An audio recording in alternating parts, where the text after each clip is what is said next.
You know who it is, the horror flick Digger did Super 6 Big Mitch. And I'm kicking in those with 3 O's. And I'm bringing 28s, 101s because we Vegas Suns, it's the Chronicles. And you in the Meadowlands. Yeah, you in the Middles, man. And you already know what mean, man. 530. What that mean? Oh, that boy's a desert, baby. Oh, yeah. Hubba Dub Scrub, 22-inch gold Dana Danes, and Big Bolo Yang. Let me make this simple and plain. I can never sit on McLean's. Welcome to Vegas Chronicles with the whole Super 6 Mr. Digger Ditch Big Mitch. And today, like any other day, y'all know what we do. We kick actual factuals with no additives and no preservatives, just raw and uncut like what? Give it to me now. Like summer sausages and crackers. You already know. Shout out to everybody that's been rocking with my platform. Shout out to everybody that's been giving me positive encouragement. I didn't intend to do no video today, but you know, when something's on my heart, I got to bring it to my audience, man. And I'm gonna tell you something, man.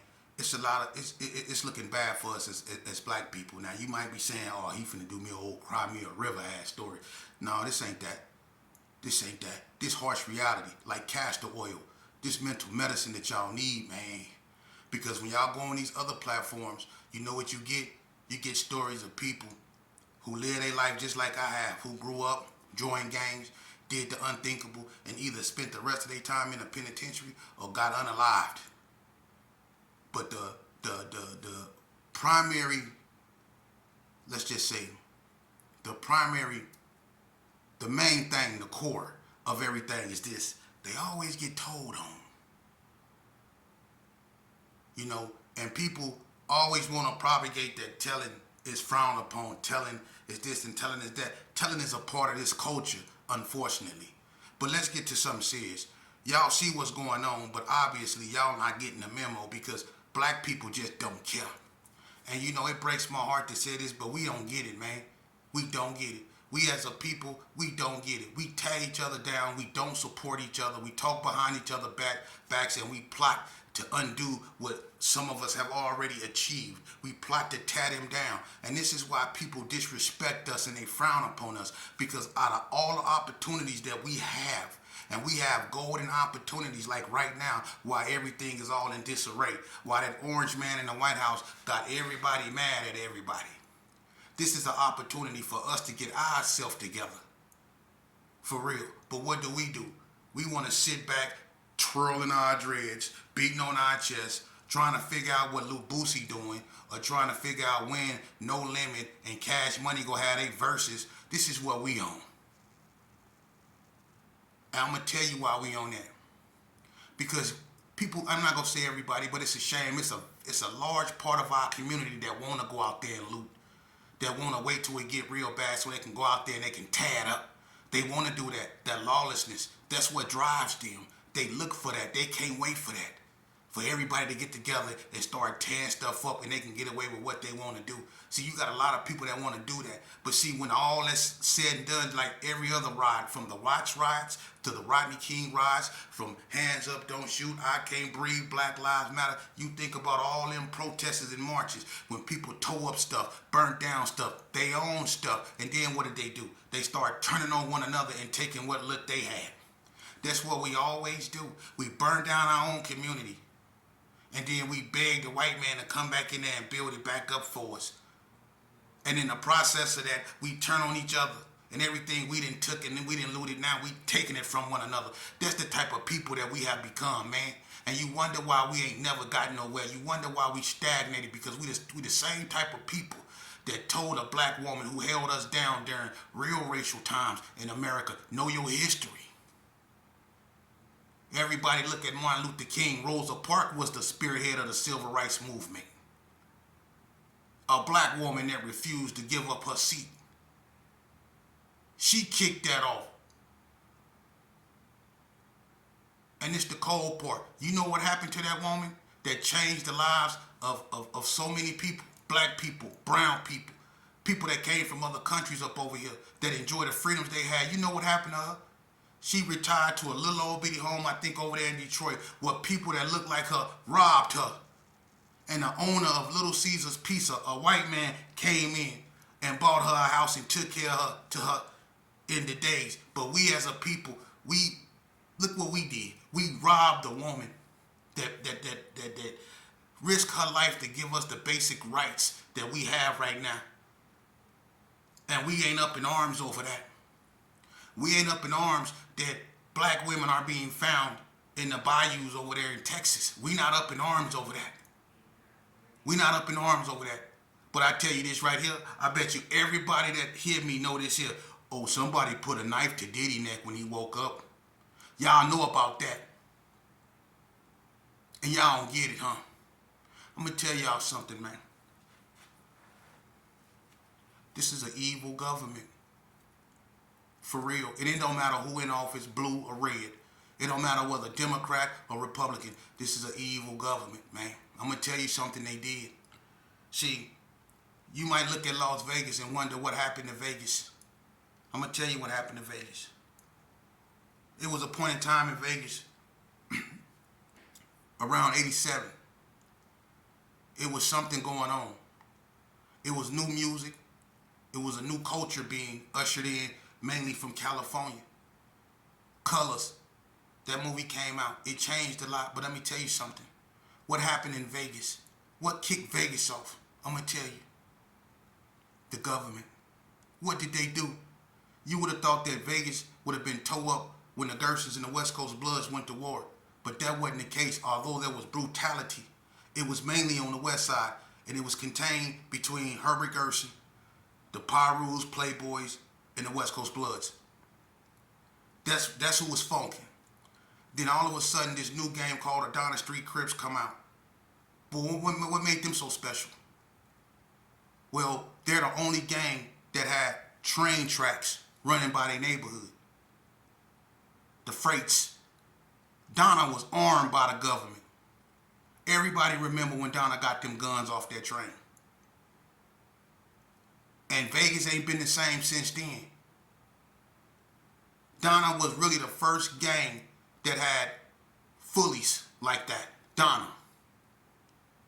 And they got them from a train that just so happened to have guns right there. Just like the trains in Chicago, just like the trains in California, and just like the trains that end up in all the other black communities. They call them freights. I did videos on that. The government did that. And after Donna got them guns, other gangs started hitting pawn shops and arming themselves. It was an arms race in the streets. People had to up their artillery because Donna had guns that people didn't see or heard before.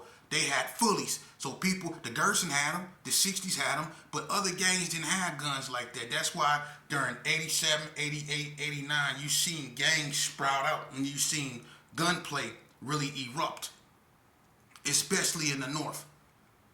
Because more gangs started to sprout up from the north. On the west side, you had the same gangs, they just changed their names, but they were still there. Like the UCCs became Rolling 50s. The War Babies became VVGs, Valley View Gangsters. Signey Sioux became Signey Sioux Gangster Crips. Bonanza Village became Four Deuce Village Gangsters. The block became 40 Block. Sierra Nevada Orange became Brownie Boys. Double O Winslow, they became Hillside. You see? People started adjusting themselves. Then you had Diana Street Villains and things like that, hard time hustlers. And they was known for hitting gun stores. They was known for hitting casinos. You see, people started adjusting to that, man. But it was an unseen hand in that, man. Just like, look, if you look at every major record owner, from Eazy-E, Irv Gotti, Suge Knight, Diddy, you look at all the and even Jay Prince, look at all the major black record owners, Master P. You look at what the government did to him. Irv Gotti, how they came in and took $200 million from him and his brother. They took their record label because they said it was funded through drug money. They tried to assassinate Jay Prince, the DEA agent that was following him. He had him investigated and found out the DEA agent that was following Jay Prince, he had 8 bodies. He had to turn over the information to Maxine Waters, the congresswoman from California, and she took it to Congress. Everybody knew about that when the DEA was following Scarface, Bushwick, the Ghetto Boys, and all them because they was making them politically motivated songs. But look at what happened to Jay Prince. Look at Diddy. Look at what Suge Knight at. They don't like that type of power. Look at Master P and what he been through. Think about it. They do it to all of them. Just like they did it to the Black Panthers. They infiltrate using the same mechanism. J. Edgar Hoover called it the counterintelligence program. Barack Obama and them labeled it the Patriot Act under George Bush. The Patriot Act. It's the same thing.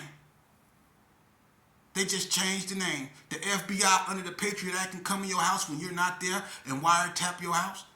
They can kidnap you and don't have to account for your whereabouts. They can place you somewhere indefinitely and hold you as an enemy combatant up under the Patriot Act. Y'all need to follow up on y'all laws because they're getting ready to do a lot of gangbangers like that. And they're going to start in Chicago. Y'all better wake up. But we as a people, we refuse to wake up. We don't even want to support one another. Look at the internet, man. Look at what goes on. The people that speak realness, people don't want to hear them. They don't have no real major platform. But the people that pander to that ignorance, that stupidity, if you can get into a fight on your platform or if you can go back and forth and feud with somebody, and some people be having fake beef just for content, just for algorithm. This is what we sunk to. That's the vanities, you know? But this is the end times, man. All you got to do is read Revelation. If you're a spiritual person, it don't matter. Read Revelations. When the child turn on the parent and the parent turn on the child, look at what's going on. They defile the church. They defile the mosque. Men want to be women. Women want to be men. Look at what's going on. Really look at what's going on. We're in the end times and we on borrowed time, man. Shout out to the brothers that speak positivity, man.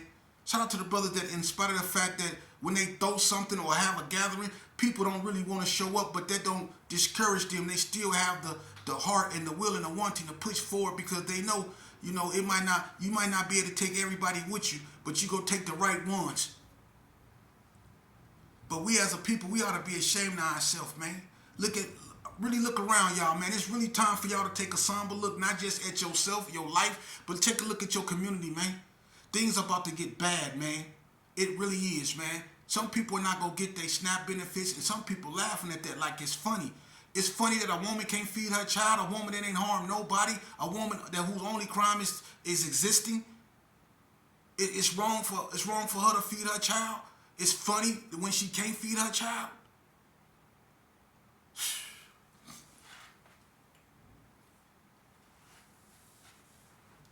Y'all better wake up, man. Y'all see what's going on with this country when a man can be convicted of so many felonies and the Supreme Court said this man is immune to any type of persecution. This is no different from when that man over there in Serbia, Slobodan Milosevic, I don't know if y'all know y'all history, but look up the war in the Balkans. Slobodan Milosevic was a Serbian leader over there in Serbia, and he unalived so many Albanians, ethnic Albanians. They charged him with ethnic cleansing. But see, they didn't do him like they did Gaddafi. They didn't do him like they did Saddam. They didn't do him like they did all the other so-called dictators that they drug in the street and let the people have their way with them. No, they isolated this cat, surrounded his house, and negotiated a peaceful surrender with him. He went to The Hague, which is the International Criminal Court. They sent him up over there where he, I guess, lived out the rest of his days. But you see how they comfortably, this man unalived so many people. It was mass graves out there. If that had been any other body, if that had been anybody else, they would have turned him over to the people and let the people stretch his neck for a mile, like they did Saddam. Y'all better wake up, man. It's not about black and white. It's not about none of that, man. It's about good and evil. Because there's some people that look just like me that's staring in this camera and wish I just fall right now. Fall out. It's some people that don't want to see us succeed. It's some people that's going to ride with them other people because they used to being up under them people. That's just how it is. Just like it's going to be some white people that's going to ride with you because they don't agree with the racism and the filth that's being spewed by some of their people. It's going to always be John Brown's, and it's going to always be Uncle Ruckus's, which teaches us there's only good and evil. It's not what's on you, it's what's in you. And the wise men, they look past color and they look within a man to see his intentions.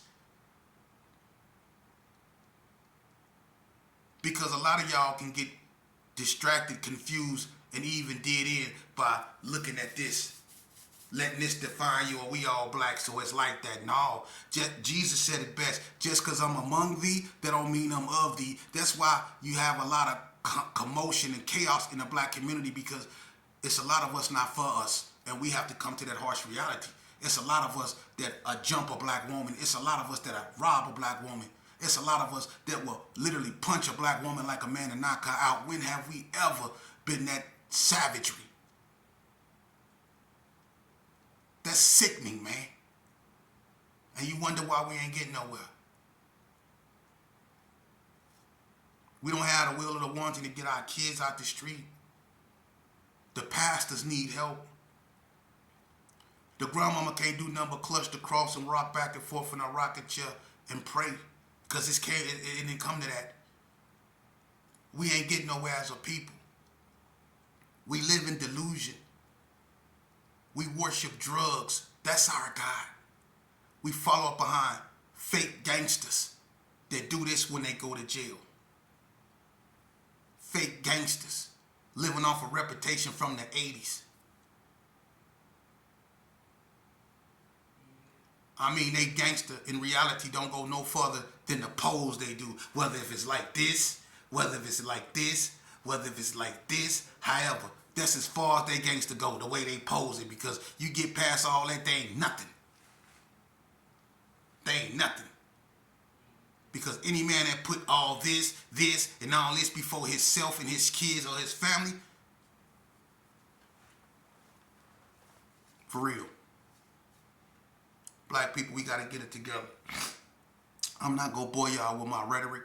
I know a lot of y'all got things to do. I just wanted to come to y'all, man, and give y'all this little nectar, man, this little piece of my mind, man, because I really believe in my people. I love my people, and I know the resilience of my people. I myself dug myself out. I dug myself up out of a hole. I dug myself out of an abyss with the help of God, because I had the yearning, the will, and the wanting to. And I know my people, when we look within ourselves, we got that. We got that, and we need to tap back into that, or we go perish, man. For real. Just like the children of Israel that wandered 40 years and 40, man, in the wilderness. God made generations of them perish because he called them stiff-necked people. Think about that. And he's doing the same thing to us.